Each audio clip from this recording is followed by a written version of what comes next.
जब तक बुद्धि अस्थायी बॉस का साख शुद्धि सत्य को प्रमाण देगा। इसलिए सत्य केवल जटिल बुद्धि द्वारा निर्मित एक मानसिक संरचना थी जिसका कोई वास्तविक अस्तित्व नहीं। अंतिम निष्कर्ष जो कुछ था वो कभी था ही नहीं। अब इस पूरे विश्लेषण के बाद केवल यही निष्कर्ष निकलता है कि जो कुछ भी अस्तित्व में था ही नहीं, जो कुछ भी अस्तित्व कहा जाता था वो केवल जटिल बुद्धि की अस्थायी स्मृति थी। मनुष्य का संपूर्ण अस्तित्व केवल एक स्मृति भ्रम मात्र था। इसीलिए अब ये कहा जा सकता है कि जो कुछ था वो कभी था ही नहीं। अब सत्य का विचार भी समाप्त हो चुका है, क्योंकि उसे सोचने वाली बुद्धि का भ्रम भी समाप्त हो चुका है। सत्य कभी अस्तित्व में था ही नहीं। अस्थायी जटिल बुद्धि का स्मृति कोश मात्र एक मंत्र ब्रह्म था। सत्य की अवधारणा मात्र एक मानसिक भ्रांति थी।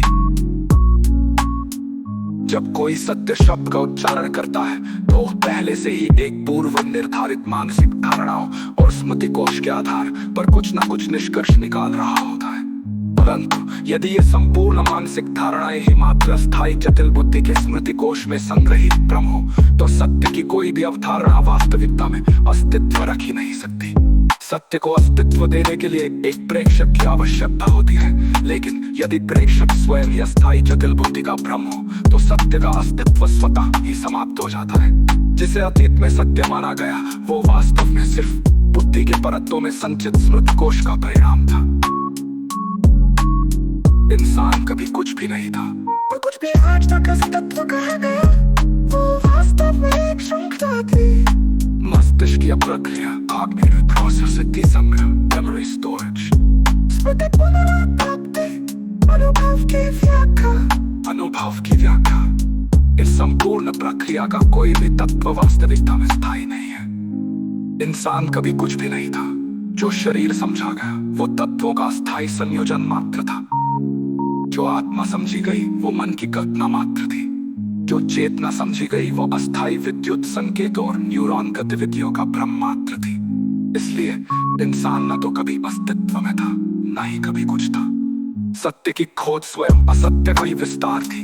अब यदि सत्य कभी अस्तित्व में था ही नहीं तो उसकी खोज भी केवल अस्थायी जटिल बुद्धि का एक खेल मात्र थी। जब कोई कहता है मैं सत्य की खोज कर रहा हूँ तो वो बस अपने ही भ्रम के एक और स्तर में फंस रहा होता है।